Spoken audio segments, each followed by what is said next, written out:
Batgirl is in big trouble. She's been captured by some mysterious creep. He has some kind of weird shrine to her, pictures everywhere, and he seems to know her secret identity. He's styling her hair, admiring her beauty. He has some sick infatuation with her, and he does all this just to slit her throat. Commissioner Gordon and Harvey Bullock wonder what was it all for as they investigate the crime scene. Of course, being a hero, she has her enemies. But why her? They go to see who it is and remove her mask. If you know anything about Batgirl, you know that she is Gordan's daughter, but Gordan doesn't break down crying like we would expect. Because this isn't Barbara Gordon. This is just some girl that looks like her. And now the police think that this is Batgirl's true identity.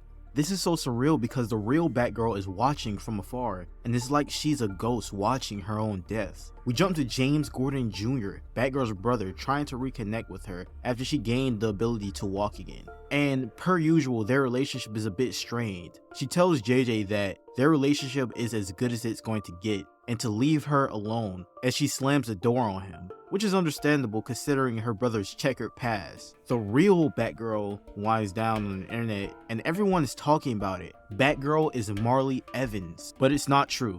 We know that Barbara Gordon is the real Batgirl, but a few days later, Batgirl was found dead again. Gordon and Bullock deduced that they have a serial killer on their hands with some sick love for Batgirl. And maybe Batgirl isn't Marley Evans after all.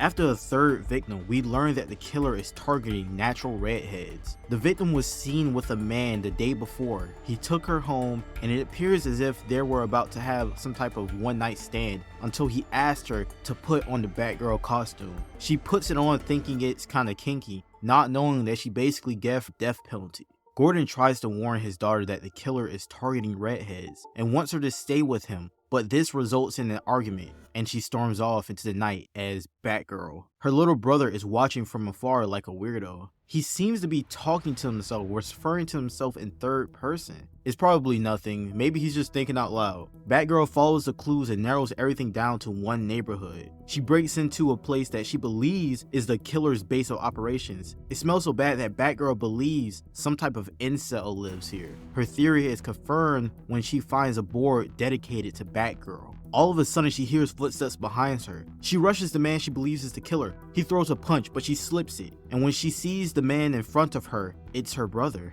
She freezes for a moment, but doesn't hesitate. She pins JJ and asks him why he did it. JJ swears that it wasn't him committing the murders, and that the only reason he has a board dedicated to Batgirl is because he was compiling clues like her. I only want to protect you, Bab, JJ says. Batgirl gives him the benefit of the doubt and asks for what he's found so far. JJ tells her that if you piece all the murders together, it makes the shape of a bat on the map. But the tail is missing, so that has to be where the next murder is going to take place. Batgirl thanks JJ and tells him to stay where he is, and leaves. And when she's gone, he says, "No, thank you, Batgirl." Gordon also knows where the last point of the map is, and now he's staking the place out waiting for the killer. When he sees JJ, he's horrified and begins to race towards the building. Batgirl confronts JJ once again, now knowing for certain that he is the killer. JJ has absolutely lost it. It appears as if he has a split personality that doesn't even know Batgirl is his sister. One part of him admires his sister, and the other part of him hates her. He explains to her that he's been getting better, but there's something inside of him, a shadow he can't control. Batgirl tries to talk him off the ledge with his medication in hand. She tells JJ that she's here for him and that there's nothing to be afraid of. JJ believes that his family will never find peace as long as he's around, and he jumps. Batgirl narrates, "Once I had a brother who was complicated and messy.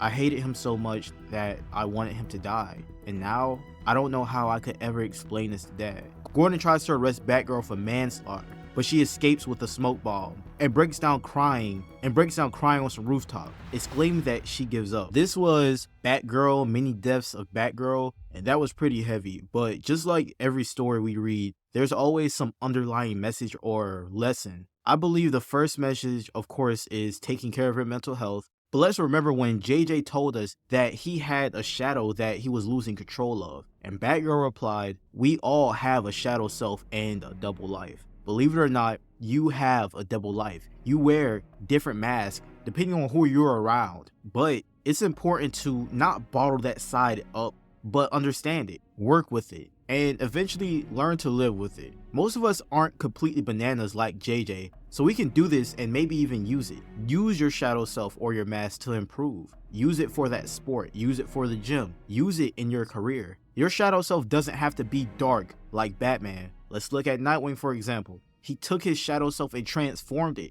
becoming a hero that Batman considers better than himself. Keep progressing and click this video if you want to learn how Batman dealt with the loss of Alfred the wrong way.